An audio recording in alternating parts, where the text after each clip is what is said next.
The rain battered the windshield of the Mercedes-Benz as Isabel Vance drove along the winding road of Yellowstone National Park. Her long, well-manicured fingers gripped the steering wheel tighter than necessary, reflecting the tension growing in her chest. The sky, previously painted with the orange hues of twilight, now looked threatening, covered by dense clouds that seemed to swallow the last vestiges of light. "Stop immediately. Severe storm approaching the area." The notification flashed on her cell phone for the third time, but Isabel ignored it, just as she had done with the previous ones. As CEO of one of the largest financial groups in the United States, she was used to facing storms, both literal and metaphorical, and emerging victorious. The radio crackled, alternating between static and fragments of some random song. Isabel turned it off with an abrupt movement, preferring silence to the irritating interference. Her thoughts wandered to the heated discussion she had with her mother hours earlier in the office of the Environmental Foundation that the matriarch, "You can't keep ignoring what's happening to our wildlife, Isabel," her mother's voice echoed in her mind. "The Rocky Mountains are dying and you have the power to make a difference." "Mom, we've discussed this. I have a company to run. I can't afford the luxury of—" Her response was interrupted by the memory of her mother's disappointed look, a look that carried the weight of years of frustrated attempts at reconciliation. A lightning bolt cut across the sky, illuminating the dense vegetation that bordered the road. For a moment, Isabel thought she saw something moving among the bushes, something large with reddish fur. She shook her head, dismissing the impression. Her aversion to animals, especially after the childhood incident with a wild dog, made her see threats where none existed. The cell phone vibrated again. This time it was a message from Lucy, her assistant. "Extraordinary meeting confirmed for tomorrow, 8 a.m. Shareholders concerned about sabotage rumors." Isabel gritted her teeth. The attempts to undermine her position in the company were becoming more evident. First, the altered documents, then the information leaked to the competition. Now rumors that she was losing control. She knew exactly who was behind this, but she needed proof. The rain intensified, turning the road into a treacherous mirror of water. The drops pounded the roof of the car with increasing violence, creating a chaotic symphony that seemed to foreshadow disaster. Isabel slowed down, but her mind continued to race, processing strategies and scenarios. Another lightning bolt, closer this time, followed by the deafening rumble of thunder. The cell phone vibrated once more, and Isabel made the mistake that would change her life. She took her eyes off the road for a second to check the message. It was enough. The wheels lost traction on a particularly sharp curve.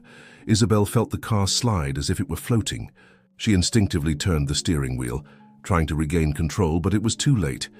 The world began to spin, and she had the strange sensation that time had slowed down. The first impact was brutal. The car flipped, rolling off the road, like a toy in the hands of an angry child. Glass shattered, metal twisted, and the acrid smell of gasoline mixed with the aroma of wet earth.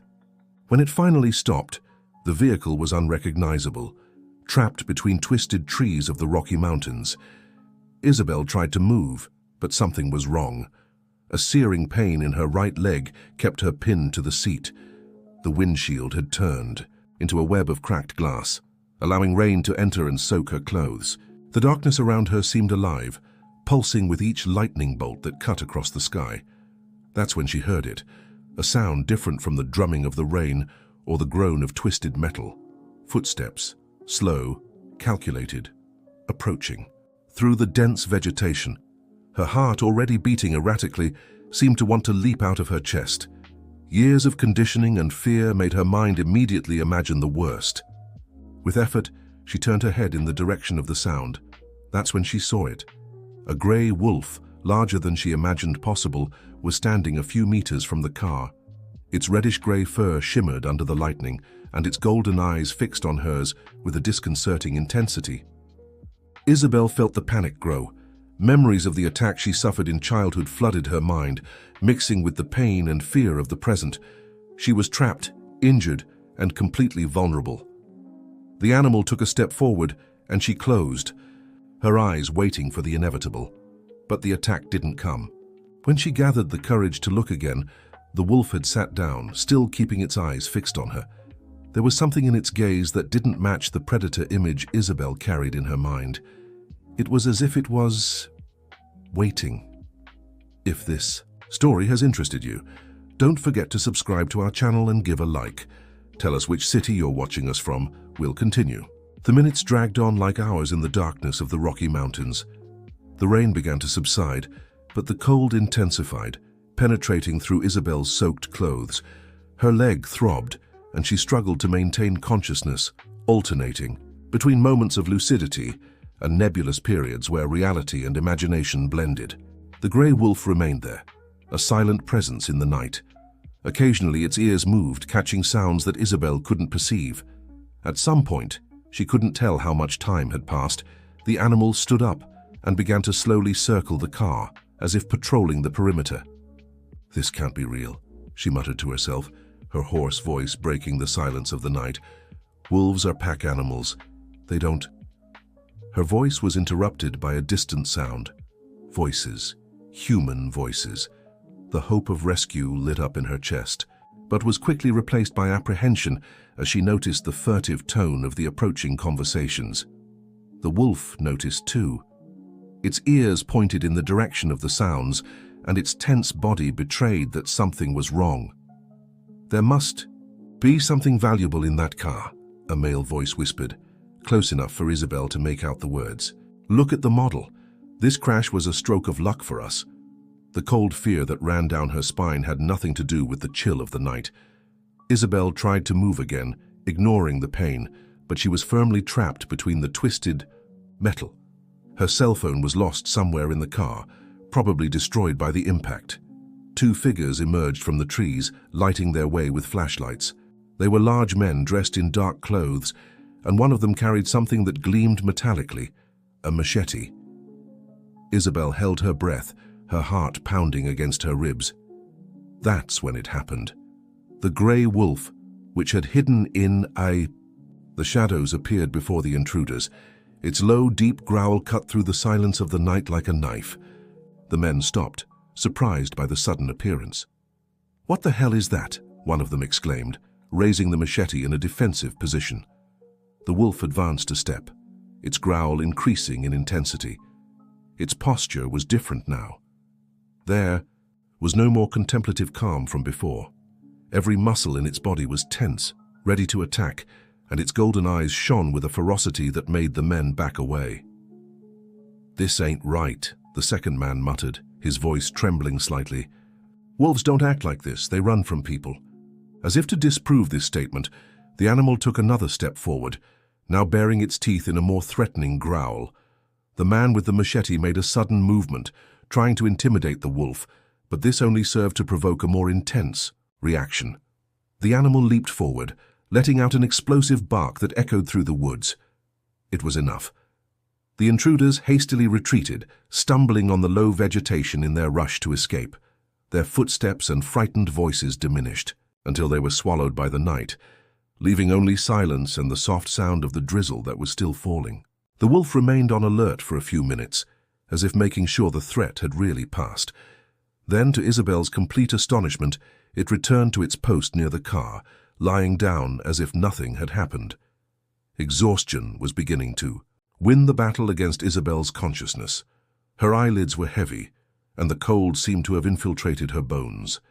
In her moments of lucidity, she observed the wolf, trying to understand the animal's inexplicable behavior. Everything she knew about these creatures, their elusive behavior, their pack nature, their fear of humans, seemed to have been thrown out the window. At some point during the early morning, through the fog of her confused thoughts, Isabel realized something that made her question everything she believed. The wolf wasn't just there by chance. It was guarding her, protecting her.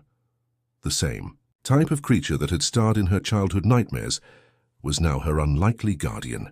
The hours dragged on. The rain finally ceased, giving way to a different kind of quietness. The sky was beginning to lighten on the horizon when the first sound of sirens cut through the air. The wolf rose immediately, its ears attentive to the new sound. It looked at Isabel one last time, its golden eyes meeting hers in a moment of inexplicable connection, before silently disappearing into the woods. Minutes later, the rescue teams arrived.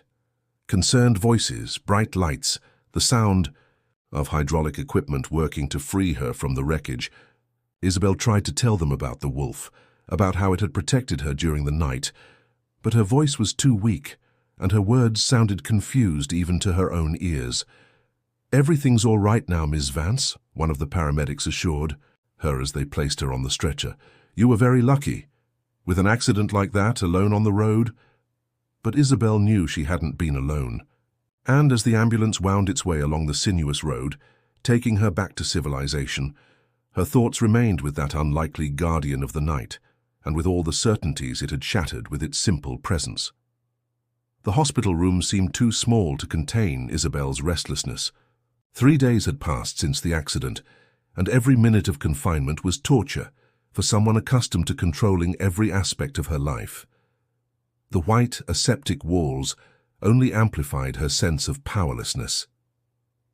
"Nobody believes me, Lucy," Isabel said, adjusting herself in the hospital bed while her assistant organized a stack of documents on the mobile table.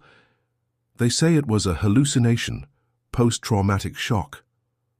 Lucy paused her methodical organization and adjusted her thin-framed glasses, a habit that Isabel knew well. It was her way of buying time before saying something delicate. "Isabel, you went through a traumatic experience. It's natural for your memories to be a bit confused." "Confused?" Isabel let out a dry laugh. "I spent the entire night with that wolf. It scared off bandits, Lucy. How could I have imagined all that?" Before Lucy could respond, a nurse entered carrying a plastic bag. "Your clothes from the night of the accident, Ms. Vance. We managed to recover them from the car." Isabel took the bag with barely contained anxiety. Her expensive coat was ruined, stained with mud and torn in some places. But something caught her attention, distinct paw prints impressed in the dried mud. She spread the coat over the bed, ignoring Lucy's concerned look. "Look, here's the proof." Her fingers carefully traced the marks. "These are wolf paw prints. I wasn't delirious." Lucy approached, studying the marks with an intrigued expression. "That's interesting, but there's something else I need to show you." She pulled her tablet from her bag and opened a file. "While you were here, I did some research on the area of the accident. I found something concerning. On the screen, local newspaper headlines detailed a multi-million-dollar project, the construction of a luxury resort in Yellowstone National Park. The venture promised economic development and high-end tourism, but between the lines, it revealed a different story. Preservation areas would be affected, ecological corridors destroyed. "Look at the names of the investors," Lucy pointed out. Isabel felt her stomach churn. She immediately recognized 3 names: Charles Manning, Richard Anderson, and Frank Barrett, the same directors who had been questioning her leadership in the company. "It can't be a coincidence," Isabel murmured, her mind quickly connecting the dots. "The information leak, the altered documents, the attempts to discredit me, it all started when this project appeared. There's more." Lucy slid her finger across the screen, revealing more documents. "I found records of secret meetings between them and local politicians. They've been planning this for months, but they need greater financial support that only our group could provide." Isabel felt a cold anger grow in her chest. "They want to get me out of the way to use the company's resources for this project." Her voice was calm, but her eyes sparkled. "That's why the manipulations, the rumors about my instability, they need to make me look incompetent." A detail in the documents caught her attention. The planned location for the resort was exactly the area where her car had gone off the road, the same region where the grey wolf had protected her. Her heart raced with the realization. "Lucy, I need you to do something for me," Isabel said, her voice taking on the decisive tone that her assistant knew well. "I want all the data on environmental preservation in the region, impact reports, studies on local fauna, especially on grey wolves, and schedule a meeting with my mother as soon as I get out of here." "Your mother?" Lucy asked, surprised. "I thought you didn't want to get involved with her work." "Things have changed," Isabel replied, her eyes fixed on the paw prints on the coat. "I think I understood why that wolf was there. It wasn't just protecting me, it was defending its territory, and now, she paused, a determined smile forming on her lips, now it's my turn to return the favor. That night, alone in the hospital room, Isabel spent hours studying the documents Lucy had left. Each page revealed more details of the sordid plan: bribes disguised as donations, fraudulent environmental reports, veiled threats to local environmentalists. Through the window, the full moon illuminated the sky, reminding her of the golden eyes that had watched her during that fateful night. Something had changed inside her. The same determination she had always used to conquer the corporate world now had a new purpose. "You chose the wrong adversary," she murmured to herself, tracing the outline of a paw print on the coat with her finger, "and the wrong territory to attack." The headquarters of the Wildlife Foundation buzzed with the typical activity of a Monday morning when Isabel walked through the glass doors, leaning on a cane. Employees exchanged surprised glances. The presence of the powerful CEO, known for her aversion to environmental causes, was unusual to say the least. Helena Vance, her mother, was waiting for her in her office. The physical similarities between mother and daughter were evident, but their postures couldn't be more different.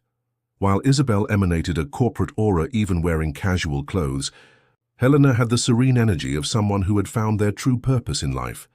"What a surprise to see you here, daughter," Helena said, indicating a chair. Her words carried years of frustrated attempts at reconciliation, especially after our last conversation.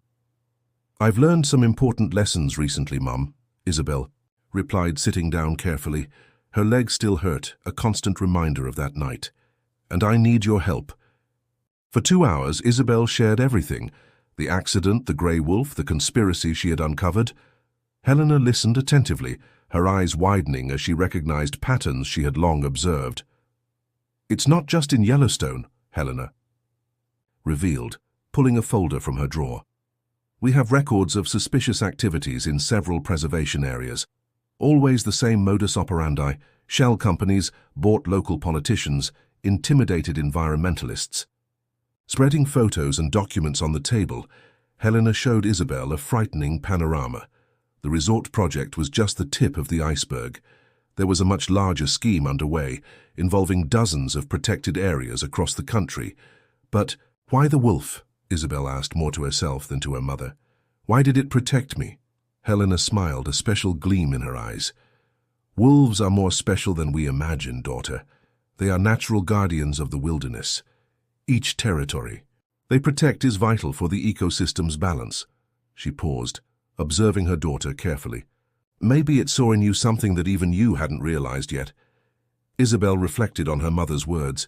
She remembered the wolf's golden eyes, the way it had observed her, not as an intruder, but as someone who needed to be protected.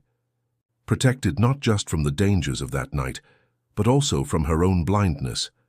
"I need to go back there," Isabel declared suddenly, "to the accident site. There's something that doesn't fit in this whole story." "You're not going alone," Helena insisted, grabbing her keys. "I know every trail in that region, and I think it's about time we worked together, don't you think?" The trip to Yellowstone was silent, each lost in their own thoughts. The day was clear, unlike the stormy night of the accident. When they arrived at the site, Isabel felt a shiver as she saw the still visible marks of her car's off-road excursion. "This way," Helena indicated an almost imperceptible trail. The wolves usually use these natural paths. Following the tracks and Helena's experience, they ventured into the vegetation. After a few minutes of careful walking, they reached a clearing. What they saw made Isabel's blood run cold.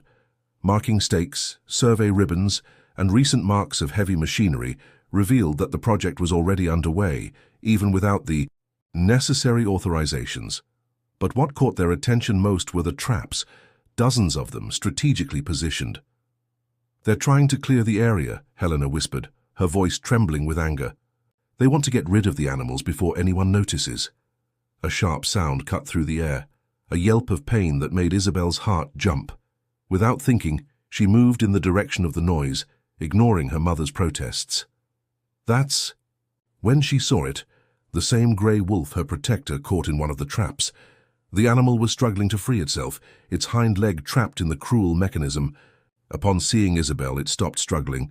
Its golden eyes met hers, and at that moment, something inexplicable happened.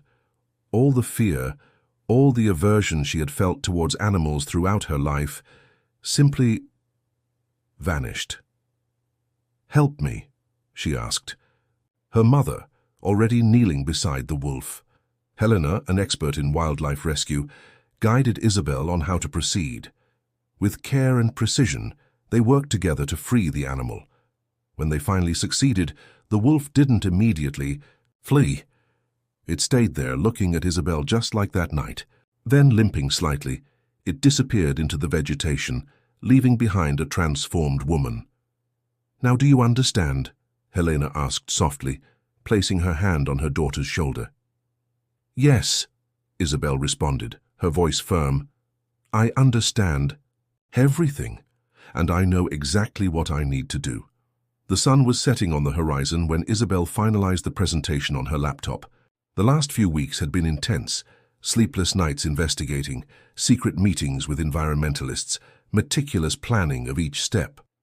Her office on the top floor of the financial group's headquarters offered a privileged view of the city, but her thoughts were in Yellowstone National Park. "Is everything ready, Lucy?" she asked, closing the computer. Her assistant nodded, handing her a folder with carefully organized documents. All the board members confirmed their presence for tomorrow. "And here's what we managed to get on Charles Manning's offshore accounts." Lucy hesitated before continuing. "Isabel, they won't accept this peacefully." "I know." Isabel smiled, a smile that didn't reach her eyes. "That's why we need to be one step ahead." The plan was audacious. Transform the entire threatened area into a preservation sanctuary, using resources from the company itself. It would not only prevent the resort, but create a precedent for large-scale corporate environmental protection. It was the kind of project her mother had always dreamed of. Her cell phone vibrated, a message from Helena. "2 more traps found today. They're getting desperate." Isabel felt her stomach churn. Since she had started actively investigating the scheme, the threats had intensified. First came the anonymous emails, then suspicious accidents at the office. The previous week, the security system at her house had been mysteriously deactivated during the night. "I'm going to the sanctuary," she decided suddenly. "I need to personally check the new installations before tomorrow's meeting." "At this hour?" Lucy protested. "Isabel, it's not safe. Leave it for—" "I have to go now," she interrupted, grabbing her keys. "If I wait until tomorrow, it might be too late." The journey to Yellowstone never seemed so long. The sky was clear, sprinkled with stars, different from the stormy night of the accident. Isabel smiled as she passed the point where her car had gone off the road. The spot was now marked with a discreet sign, Grey Wolf Natural Sanctuary, under construction. The first structures of the sanctuary were already ready: a research center, lodgings for researchers, and a veterinary clinic. Everything built with the least possible environmental impact. It was a modest but significant beginning. She parked near the research center and got out of the car, breathing deeply the night air. The Rocky Mountains had a different beauty under starlight. How had she not noticed this before? A twig snapped in the darkness. Isabel froze. Years of corporate instinct screamed that something was wrong. Very wrong. "Admiring your work, Isabel?" Charles Manning's voice emerged from the shadows, followed by the man himself. He wasn't alone. Richard Anderson and 2 other men she didn't recognize accompanied him. One of them carried what looked like a gun. "Charles," she kept her voice steady, although her heart was hammering against her ribs. "I didn't know you were so interested in the sanctuary." "Sanctuary?" He laughed, a humorless sound. "Is that what you call this sabotage? Destroying a multi-million-dollar project because of some wild animals?" "Sabotage?" Isabel took a step forward, her anger momentarily overcoming her fear. "You're destroying an entire ecosystem out of greed. The evidence I have there—" "Won't be any evidence," Richard interrupted, his voice cold. "You know how life is, Isabel. Accidents happen, especially in remote areas like this." The men began to approach, surrounding her. Isabel backed up until she felt her back touch the wall of the research center. Her mind was working frantically, searching for a way out. "Think carefully," she tried to argue. "A second accident involving me in the same place, nobody will believe it." "With the right evidence, everyone believes," Charles smiled. "After all, you've been so disturbed lately, so obsessed with wolves and conspiracy theories." That's when they heard it. A long, deep howl cut through the night, followed by another and another. The men stopped, looking nervously around. "What the hell is that?" one of them muttered. Isabel felt a shiver run down her spine, but it wasn't fear. It was recognition. Among the shadows of the trees, golden eyes began to shine. First one, pair, then 3, 5, 7 pairs. The grey wolf, her grey wolf, emerged first, its reddish-grey fur almost silver under the starlight. Others followed, moving in perfect synchrony, surrounding the group of men. "Impossible," Richard whispered. "They don't hunt in packs. They don't—" The first wolf advanced, letting out a deep growl that seemed to come from the depths of the earth. The men retreated, their threatening circle quickly dissolving. The man with the gun tried to aim it, but one of the wolves leaped quick as lightning, making him drop the weapon and flee in panic. Chaos ensued in a matter of seconds. Charles Manning and his accomplices fled in different directions, pursued by the wolves that were guiding them out of the territory. Isabel remained motionless, observing the surreal scene unfolding before her eyes. The grey wolf she recognized as her protector stayed behind, positioning itself between her and the direction the men had taken. Its golden eyes met hers once again, conveying a silent message of protection and trust. "Thank you," whispered Isabel, her voice choked with emotion. "Once again." In response, the wolf approached a few steps, still maintaining a respectful distance. Other wolves began to return, forming a semicircle around her.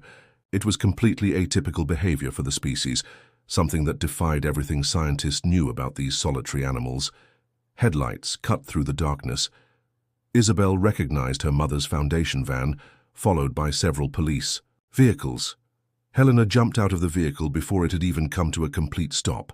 "Isabel!" Her mother ran towards her, stopping abruptly upon seeing the wolves. "My God!" "It's all right, Mom," Isabel assured, a serene smile on her lips. "They're protecting me, they always have been." The police approached cautiously, but the wolves were already beginning to disperse, disappearing into the shadows of the Rocky Mountains like spirits of the night. Only the original grey wolf remained for a few more moments, its gaze fixed on Isabel before also vanishing into the darkness. "Lucy called me worried when you weren't answering your cell phone," Helena explained. "And I knew they would try something like this." "And I was counting on that," Isabel smiled, pulling a small recorder from her pocket. "We finally have the confession we needed. And there's more. Security cameras were installed around the entire perimeter of the sanctuary last week. We have everything recorded." The following hours were a whirlwind of statements and police procedures. Charles Manning and Richard Anderson were located and detained during the early morning, as well as their accomplices. The scheme began to crumble like a house of cards. The next morning, the boardroom was packed. Shareholders, directors, and the press eagerly awaited Isabel's pronouncement. She made them wait a few more minutes while she observed the sunrise through the panoramic windows. "Ladies and gentlemen," she began, her voice clear and confident. "Last night, I witnessed something extraordinary, something that forever changed my understanding of the world we live in." The next 2 hours were dedicated to exposing the entire scheme, presenting the evidence, and more importantly, revealing her vision for the future. The Grey Wolf Natural Sanctuary would be just the beginning. Her proposal was revolutionary. Transform the financial group into a pioneer in sustainable investments, proving that environmental preservation and business success could and should go hand in hand. "Some may call this madness," she concluded, her gaze sweeping the room. "But sometimes we need a reality check to see the obvious. I needed to get lost in the Rocky Mountains to find my true purpose. I needed to face my deepest fears to discover my true strength." The vote was unanimous. The board not only approved the sanctuary project, but also a complete restructuring of the group's environmental policies. It was the beginning of a new era, Months passed. The Grey Wolf Natural Sanctuary became a model of environmental preservation, attracting researchers and environmentalists from around the world. Isabel divided her time between managing the financial group and working at the sanctuary. Finally, finding the balance she had always sought. On a quiet afternoon, while walking the sanctuary trails with her mother, Isabel stopped in a familiar clearing. It was the spot where her car had flipped over on that fateful night. "You know, Mom," she said, watching the sun set on the horizon, "I always thought success meant absolute control, but I learned that sometimes we need to allow ourselves to be guided by something greater than ourselves." A movement in the vegetation caught her attention. The grey wolf appeared at the edge of the clearing, as majestic as the first time. It wasn't alone. A pup accompanied it, its steps still unsure but curious. "Welcome back," Isabel smiled, her heart overflowing with gratitude. The wolf observed her with its golden eyes, as it always did, before guiding its pup back to the safety of the Rocky Mountains. Helena squeezed her daughter's hand. "They always knew, didn't they, that you would be their guardian just as they were yours?" Isabel nodded, tears of happiness shining in her eyes. The Rocky Mountains had taught her its most valuable lesson. Sometimes we need to get lost to find ourselves, and sometimes our greatest fears hide our greatest gifts. End of story. Dear listeners, we hope Isabel's journey has touched your hearts as much as it touched ours. To continue exploring inspiring stories about the connection between humans and nature, we've prepared a special playlist that you can find by clicking the link on the left. If this story moved you, don't forget to subscribe to our channel and like the video. Every day we bring unique narratives that make us reflect on our relationship with the world around us. Share your own stories of transformation in the comments. We can't wait to read them.